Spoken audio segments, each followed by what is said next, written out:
That was nice. Oh, it's great to be here. This is amazing. Now, we were talking before, you've actually been here before. Is that right? Yes, I came here, I think about 5 years ago. I was 16 and just about to release my first single, Tim McGraw. And so we were traveling up the West Coast in a rental car, in a Taurus, and I was doing my homework in the back seat. I was like homeschooled in 10th grade. So that was when we made this trip to San Jose and came to see you guys for the first time. And it's wonderful to be back here and have so many of you come out this time around. It's amazing. Yeah. We're a very forward-thinking company, apparently, having you here when you're 16.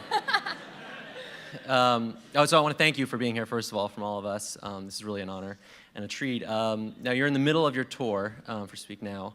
And I know that you've posted some videos to your channel, sort of outlining your tour and specifically your trip to Asia. And I want to show a clip from when you were in Singapore. Now you're in Chinatown, but the Chinatown of Singapore. Is that right? Yes. Okay. We started out the year going on tour and started off in Asia, and then we were in Europe for 2 months. So it was like 3 months of major worldwide touring. So Singapore was the first place that we went on the tour. Cool. All right, let's roll that clip. Watch it.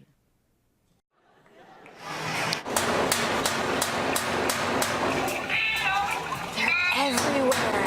I'm sort of fascinated by the waving cats because, you know, of course, as long as you keep fresh batteries in them, they're always going to be saying hello to you. Just always just symbolize forever, I think, these waving cats.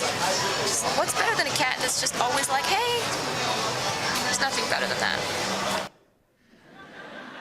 So this, of course, has all the makings of a viral video. I mean, there's a big celebrity. It's a global thing. There's a cat in the video. That'll do it. I think that you just said it. That's the essential ingredient, is a cat. Now, your YouTube channel is very popular. I know you have over 500,000 subscribers that get your vlogs when you post them, which is really cool. I wanted to ask you off the bat, how important is your channel and social media in general as a tool for expression, but also for connecting with your audience? I think we've all seen the effects of social media and how that can connect people. And for me, I grew up when that was just about to set fire to the world. You know, I think in 7th and 8th grade when everybody started having a profile online, and everybody was, you know, it was all about who's your friend and who's commenting on whose page. And then it became the YouTube generation where everybody's looking at videos, everybody's making video blogs and, you know, makeup tutorials or this or that, or back to school outfit shopping. You know, everybody is kind of catching on to communicating by making videos and learning how to edit them. And I think it's fantastic because it's just a new skill set for this new generation. Mm-hmm. And I would be remiss if it were a YouTube video interview and I didn't ask you if you had any favorite, I know you're really busy, but do you have any favorite YouTube videos or channels that you like to watch? Yes. I have watched this one like 3 times this week because it makes me so happy, and it's got these like 5 or 6 lion cubs, and there's the lion trainer, and you're like, oh, the lion cubs are cute, and they're walking around, and then they jump up on the lion trainer and they start hugging him. And then they're like making all these little lion sounds that you don't know. You don't know what the sounds are that lion cubs make, but it's amazing. It's this like they're like hugging him, and he's like, oh, you always go for my hair. You keep going for my hair. And then he's like, oh, you're telling me stories. What? Where was this zoo? It's amazing. It's because he's like Scottish, and they're like hugging him, and they love him so much, and cool. I don't know. Just watch it. Well, I guess everybody's going to run, and that's going to be popular now. Well, this isn't just our interview, right? This is also your fans' interview, and you have some very rabid fans, the Swifties, right? I believe is how they call themselves. I know. I think it's so cute. They came up with that. They're very serious, by the way. They don't mess around. They submitted 30,000 questions to this interview, and over so many over questions. 100,000 so votes. Curious. Yeah, so we only can do a few of them, and we also have some from Google, but the biggest topic by far was songwriting, because I think that a lot of your fans have a big connection to the stories that you tell in your songs, and so let's start with that topic, and this one comes from Panda Bear Lover 13. I mean, a lot of the usernames are not meant to be read out loud, so we just have to This is from Florida. Which comes first for you as a songwriter, the music or the lyrics? I think for me, it more comes as a general idea. And my favorite thing about songwriting is that it's so spontaneous and unpredictable what's going to hit me first, whether it's going to be a general thought. Like, for example, I'll be going through something. When I wrote the song Love Story, that's a song I wrote sitting on my bedroom floor because I liked a guy and my parents didn't want me to date him. And so I got this idea in my head. It just popped into my head. You were Romeo, you were throwing pebbles, and my daddy said, stay away from Juliet. And I didn't know where in the song that was going to fit, but I just started there and I built out from there. And it's crazy how the fastest songs that I write end up being my favorites. Mm-hmm. The ones that just happen in just a surge of idea, a surge of inspiration. And it's usually something I'm going through at the time. It's very hard for me to come up with just some random metaphor for a situation if I'm not going through it or haven't recently just gone through it. Mm-hmm. But I think when I was growing up, my mom talks in metaphor a lot. And so I think I grew up just understanding metaphor and just kind of loving that, how you could take something you're going through and speak about it in a different way that applies how you're feeling to something completely different but connects it. So I think for me, it starts as an idea and a feeling and an emotion. Yeah. We had a lot of questions about the process from budding songwriters who submitted questions that are big fans of yours from Buffalo and a bunch of different places. And we were wondering, is there one favorite part of the songwriting process that you have? I mean, is it when you get that idea, or when you're sitting on the floor in the bedroom, or Yes. is it when you're in the studio? There are several moments in a song. And I won't finish a song if I don't have these moments where you go, ooh, ooh, ooh, ooh, ooh, like after you write a line. And it's always that same feeling of like, oh, that's exactly what I meant. If you're in a co-writing session, I'm always the one who will be sitting there for a second, and then I'll say a line, and if it's that moment where you're just like, that's the one, that's the line, I have to have about 4 or 5 of those lines in a song for me to put it on a record. Yeah. Like lines where I'm just like, yes. Mm-hmm. So that's my favorite part, is then when the song goes into its phase of being recorded and then being put on an album, and when you're playing it for people for the first time, when it comes across those lines that you really feel are like zingers, or say it really well. Yeah. I love watching people's reactions if it comes across. If they get those lines, I'm like, yes, knew it. Well, we'll get back to the co-writing thing in a second, because there were some questions about that as well. But and here's another question. This is from Music Maniac in Los Angeles. You've said you're already writing for the next record. Can you tell us anything about it? Well, for me, I never really switched the writing switch off. It's always on, because I kind of have always felt like to make an album that I am proud enough of to give to my fans and say, here, allow this into your life, it has to be 2 to 2.5 years of writing.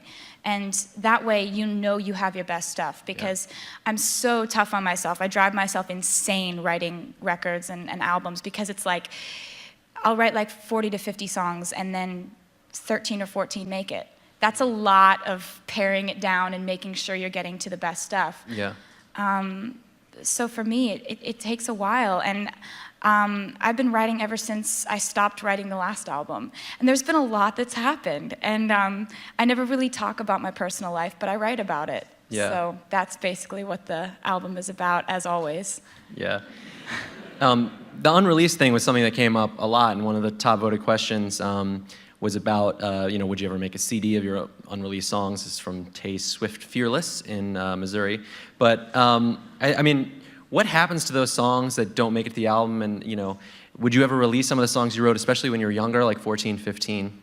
Well, I'm obsessed with the latest song that I've written. I'm very guilty of that, because my favorite thing is always the newest thing that I've written. But lately I've become a little more self-aware, because I had this song that I wrote when I was 16, and it's called Sparks Fly, and I played it in a few shows, these little bar shows when, when I was playing to crowds of like 40 and 50 people and being psyched about that many people showing up. And I played it a few times and it got on the internet, and when I was putting together the Speak Now album, the fans just kept saying over and over again, "Sparks Fly, we want this to be on the record." And so I went back and I revisited it, and I kind of rewrote some things and updated it. And when we put it out as a single, it's been one of the fastest rising songs we've had on the record. So it's kind of taught me a lesson about the old stuff, maybe possibly being good enough to put on new projects. Yeah, I'm sure there's a lot of people that would love to hear some of that stuff.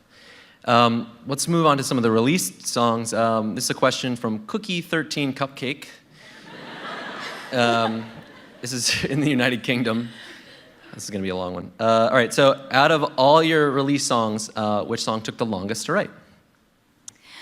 I think that the song Sparks Fly, the fact that it technically was started when I was 16 and ended up on an album in sort of a different form in 2010, that took a while for it to turn into what it was going to be. So I'd say that was probably the longest developing song that I've ever put out, because most of them, and especially having written this entire new record without any co-writers, it all happened really fast because I'm very impatient. Like, if I don't have a song finished, I'll obsess over it. I won't sleep that night, and I'll just edit constantly to the point where I can't focus on a conversation, and everyone around me is annoyed because they're like, clearly you're working on something, just finish it. That one was a long time to kind of get where it needed to be. Cool. So let's talk about that co-writer thing for a second. As you mentioned, this album was all you, as far as for Speak Now. But you do often work with co-writers. And how do you decide if you're going to write a song with a co-writer or whether you're going to tackle it yourself? Well, there are a bunch of different circumstances that could bring about a co-write. If I'm writing for somebody else's project, that's always exciting for me. Like, I love to put myself in somebody else's shoes and think about their style of music, incorporating their storyline, what they're feeling. It's really fun for me to do that. So I love, writing for other people. And then, if I'm working on an idea, but there's like a stopping point where I can't really figure out like where this chorus is going, or if my hunch is right about the hook, or things like that, if there's a definite stopping point, I'll bring it to a writer that I trust or a writer that I admire, and just ask them what they think. A lot of times, co-writing, I write really well with people who don't even play instruments or sing, because, a lot of times my best co-writers are just really great at giving advice. Like, do you think this chorus is too long? Yes. Like, thank you. Yeah. Is there anybody you're working with right now that you could talk about? Yes. For me, since I write so much and I don't know what's going to end up on the record, it's I never want to say, well, wrote with this person, and because then what if it doesn't make it on the record? But of course. And then writing for some other people's projects, in which case I feel weird talking about it because it's like their project. So I want to, so yes, but okay. Yeah. This was a popular, a lot of votes for this question. This is from Quadratic Formula in Michigan. It's appropriate for the Google. Wow. Do you sing your own songs in the shower? Yeah. Awesome. That's great.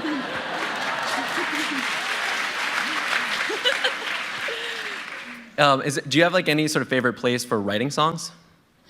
No, actually. I kind of have become, you have to adapt yourself to a million different places to write when you're always on the road, because I don't have the luxury of saying, well, I have to be in this certain room at this certain part of town, and it has to be, all one color tone, and there has to be smart water in there.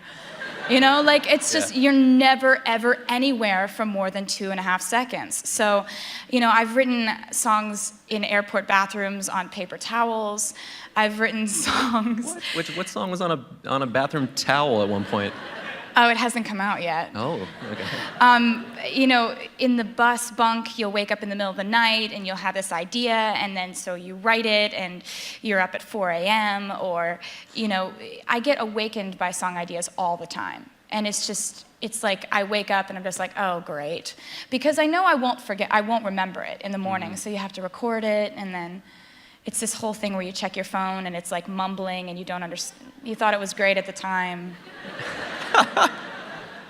Yeah, actually, one of our Googler questions was about you recording songs into your cell phone. Is that something that you do regularly? Yeah, the ideas always end up in my phone because it has a great recording thing in there. And, for me, it's like you just write wherever, whenever you can. And that's been really fun for me because sometimes I'll walk into a hotel room and I'll be like, I've been here. I wrote back to December here. It's fun because you have these memories of writing songs all over the world. Yeah, cool. So I know a lot of your songs are very personal songs, and a lot of your fans are very interested in that stuff. But this one came from Michaela K. in South Florida. Has any guy asked you not to write a song about him before you went on a date? Not at that point in the relationship. Because at that point, they're thinking that, I would never have any reason to write a bad song about them. And then it's when, when they start to, treat me in a way that wouldn't reflect well on them in a song, if I were to be honest about it. Yeah. I've had a guy be like, you're not gonna write about this, are you? I'm like, yeah, I am. I think that's interesting. That's a point in a relationship that you would have to have, is this is the part where I tell her not to write a song about me, Well, and you'd think that they would decide that before asking me on the date, or before we become a couple, or before all this stuff happens. But it only occurred to him when it occurred to him that it wouldn't be a good song. I see. Do you always write about people that you know? Yeah, because I feel like in a song, I love it when a song is a story and the story develops. And my favorite stories have really beautiful characters, and I feel like you can most accurately describe a character if you know them. One of my favorite songs that I've ever put out is called 15, and it's about my freshman year of high school, and it kind of chronicles my best friend Abigail and me, and the way that we went through our freshman year of high school and the lessons we learned. And that's kind of how I like to tell a story, is from the point of view of really knowing what you're talking about and knowing where you're coming from because you were there. Yeah. So let's actually go to another our first video question. And this one comes from Cleveland, Ohio. So let's roll it. Hey Taylor, I have a question for you. I know a lot of us can relate really strongly to your songs and your lyrics, and considering I've gotten choked up a couple of times just listening to your songs, I wonder if you ever get choked up on stage, or what you're thinking about when you're on stage. She's pretty. I'm really in it when I'm on stage, and I go through a roller coaster of emotions when I'm performing my show, because these are all songs about people who have been in my life, who some of them aren't in my life anymore, and sometimes that'll hit you in just the right way. And when an emotion hits you strongly, it doesn't matter if you're in front of 20,000 people, it hits you. And for me, I'm in those songs, fully feeling all of it, until I hear the crowd start screaming at the end of the song, at which point I'm just like can't stop smiling, because my favorite sound in the world is the sound of thousands of people screaming all at once. It's It's a really amazing sound. And so I'm completely feeling all the sadness and frustration and anger and hurt, and then the crowd starts screaming, and then everything is right in the world. Wow. Well, we'll talk about the tour and some of that stuff in a second. I want to ask one more Googler question about songwriting, and that was, has that process that you sort of talked about earlier, has that changed over the years? Because you've grown up a lot, and everybody's heard you sort of grow up. Yeah, I think it really has. I think that you can only hope that as a writer you start trying different things, and you try different chords or different structures of songs, different beats that you've never really explored that path before. And I think, having always been a writer first, I'm obsessed with the syncopation of the way that words sound when they're said a certain way. And once I've kind of done something once, I always want to go to a different direction and never repeat myself. So as a writer, I think that I've always hoped that my music would constantly be changing, because you never want to make the same album twice, the same song twice. And my greatest hope has been that as I grow, my fans will grow up with me, and as I change and my life changes, my music will change as well. So wish me luck there. Let's talk about your fans a little bit more. This is a question from Canada, from YouTube. What was the funniest thing a fan has ever done to get your attention? Well, there's a lot of that lately, because we have this thing called the Tea Party Room. Mm-hmm. And, I have like 4 or 5 meet and greets before the show. But after the show, there's a meet and greet for surprise people who did not know that they were going to get a meet and greet, because they were picked for the Tea Party Room, which means that they were like going crazy, dancing the whole time, dressed in some absurd, crazy costume from one of my music videos, or just knew every single word and were just screaming the whole time. Like, people get picked for different reasons, but it's been crazy lately because a lot of people have been going for the costume route.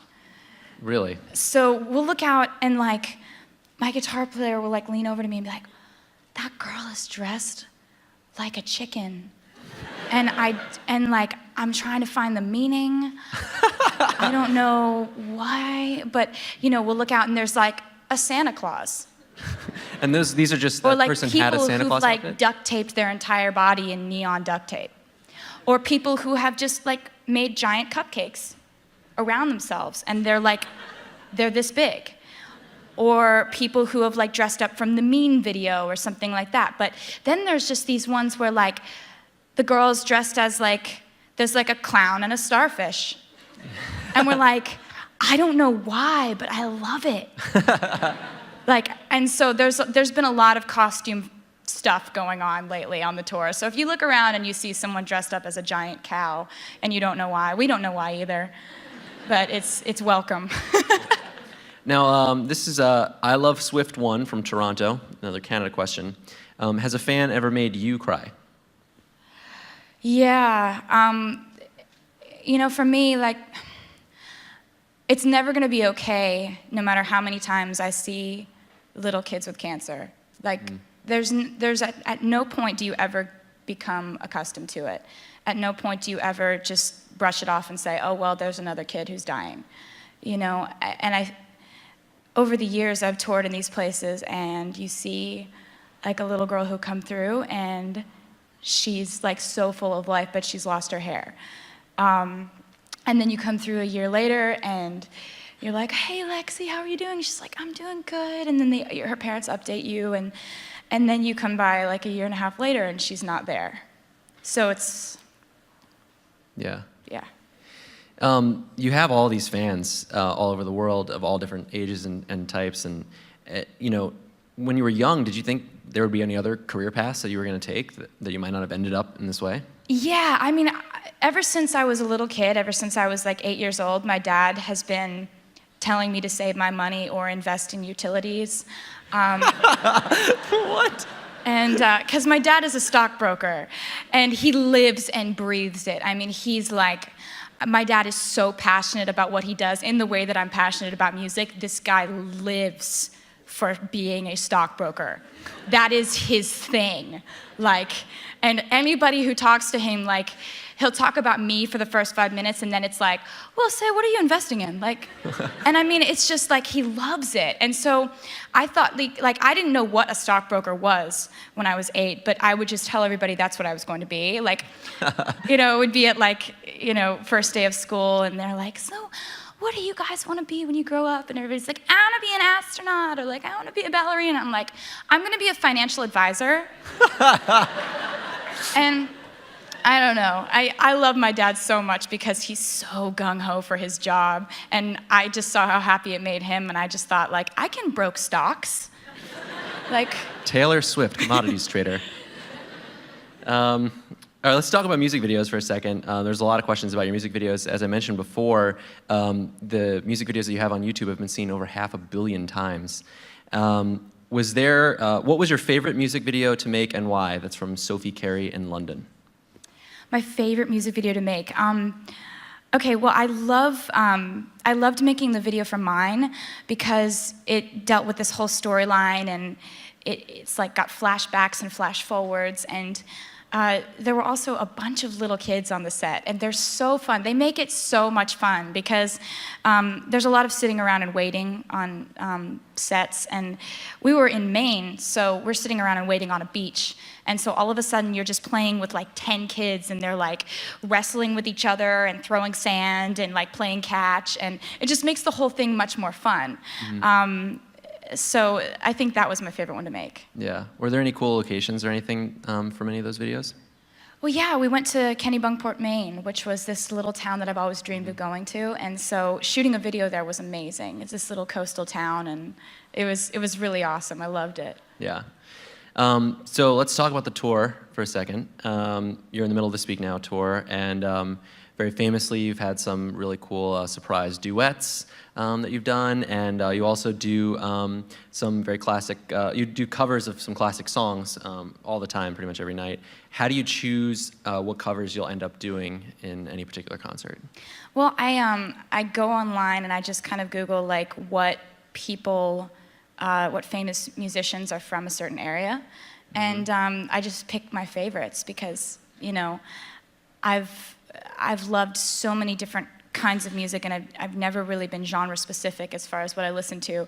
So there's always like a favorite song of mine from a certain area, and you know, it's really fun to do like a few every night. Like, you know, in California, I do like God Only Knows by the Beach Boys, and then Sweet Escape by Gwen Stefani. It's like, it's just been really, really fun because it's just me and my guitar during the acoustic set, and you can just do whatever because it's just you and your instrument. It's a really spontaneous part of the show. Yeah. Have you done any particularly unusual ones? Yeah. You know, it's kind of unusual when I rap. You know? People don't really, like, I guess people don't see that coming, but I love Lose Yourself. And so we were in an area where we were like, I think we were in Michigan, and I just started, like, I started playing acoustically Lose Yourself, and I just started off with like, yo. And everybody's just like, what is happening? This is really weird. But I love a great song. I don't care what genre it's in. I don't care if it's completely opposite from what people think is, you know, country music. And I love a great song. Yeah. One of the Googler questions that we got was about which song of yours is the most fun for you to perform? I really like Better Than Revenge. It's a song off of the album Speak Now, and it's about a girl who stole my boyfriend. And I got mad.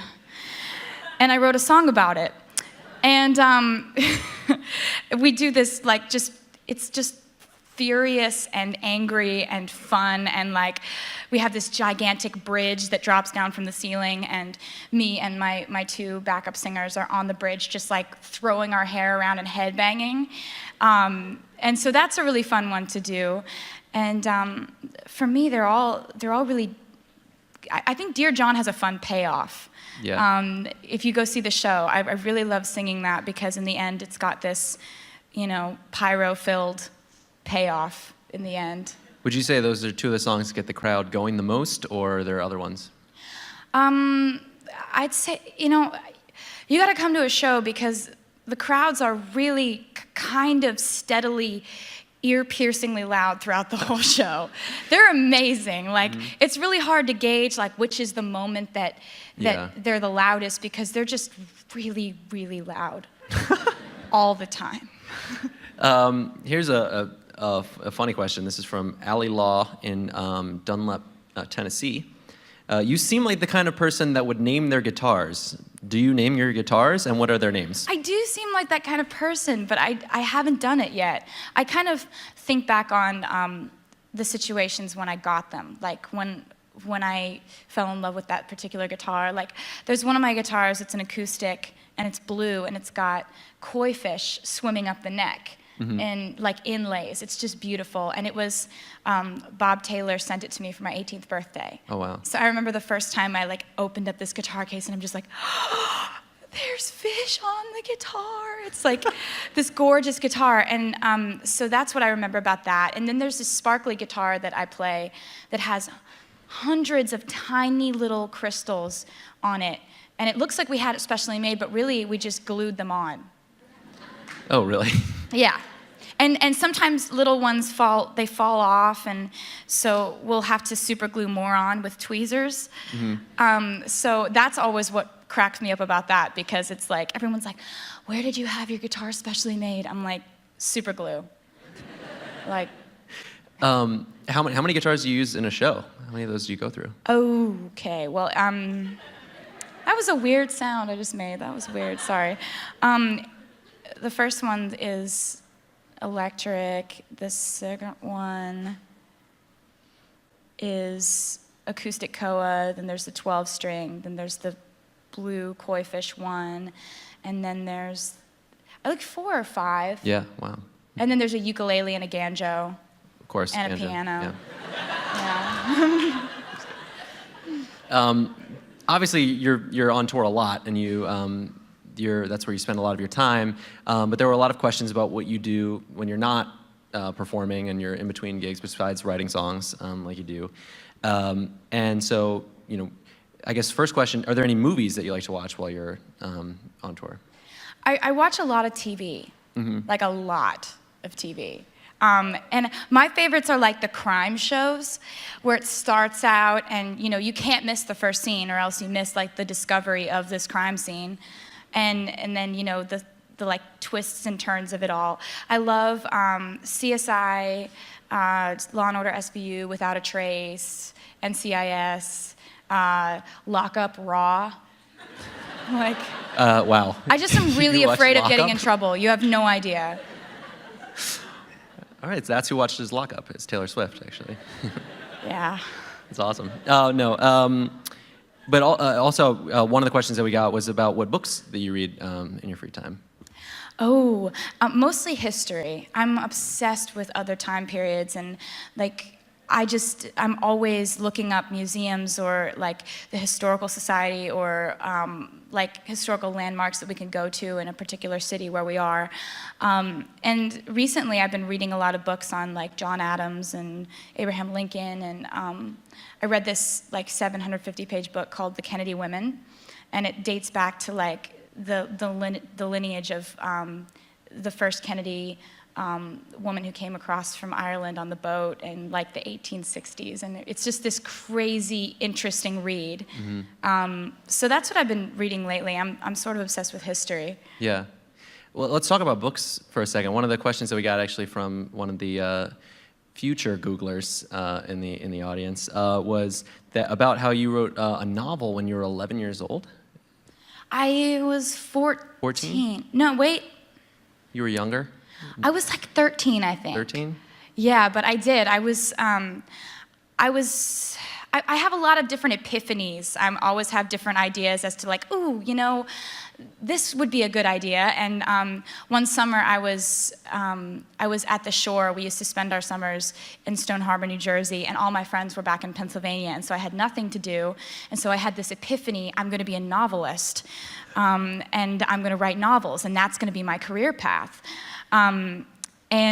So I would write different chapters of this book and send them back to my friends, and I'd write them into the book under different names, but totally describe their personalities, and it was a really fun way to spend the summer, and my parents were so frustrated because I would never go outside. I'd just be like locked in this little study with my computer, but I've always been a writer first. It's my favorite thing is how you can convey a thought or a story or completely describe a character or a situation through words and the right combination of words and the whole process of editing and re-editing and rethinking and imagining, and you get these little mini just epiphany ideas that come to you.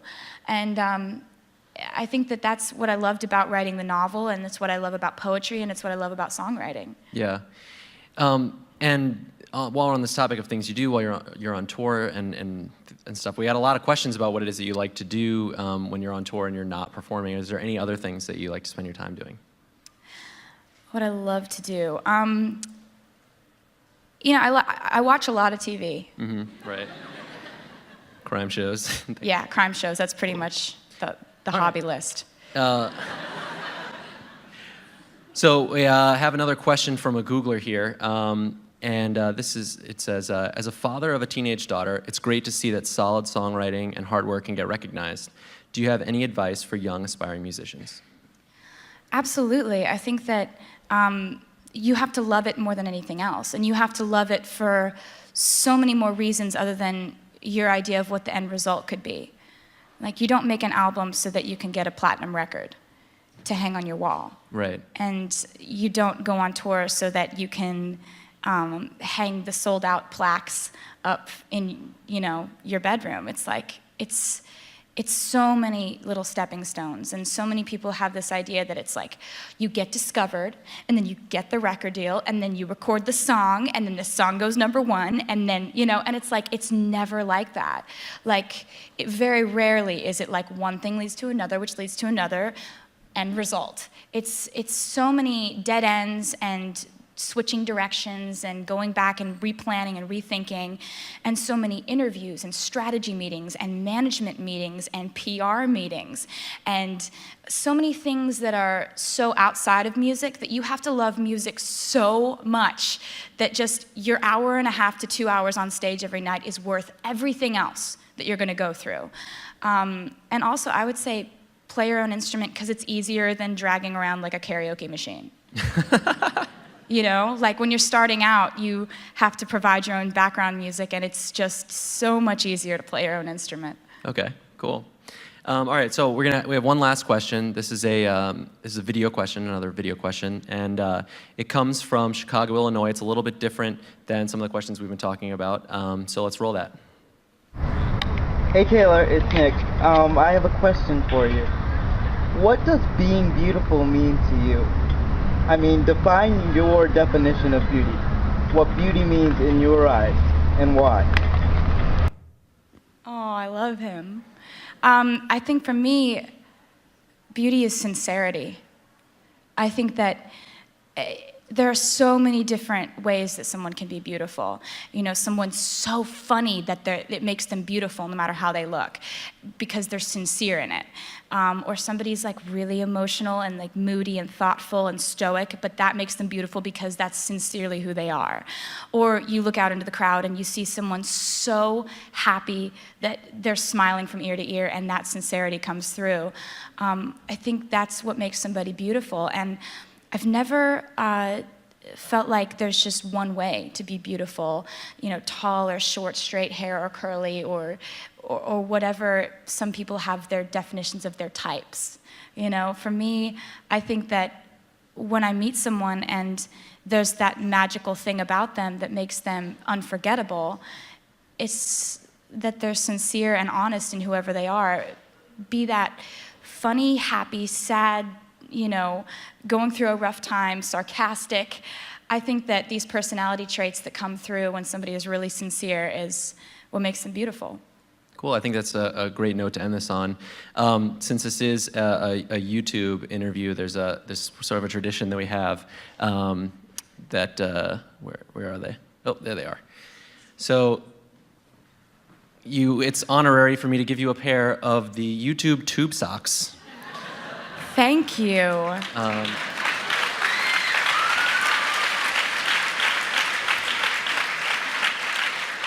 And I'm sure I can wear these with sandals, and you're going to be wearing those are going to look so great. They'll be really great for you on tour. Now, we actually, we handed out some tube socks to people that were coming in. Who got tube socks here? So there's a thing inside. Everybody all of you guys that got tube socks, you're actually getting tickets to Taylor's show tonight. So I will see you later. let's hear it one more time for Taylor Swift. Thank you for being here. Thank you.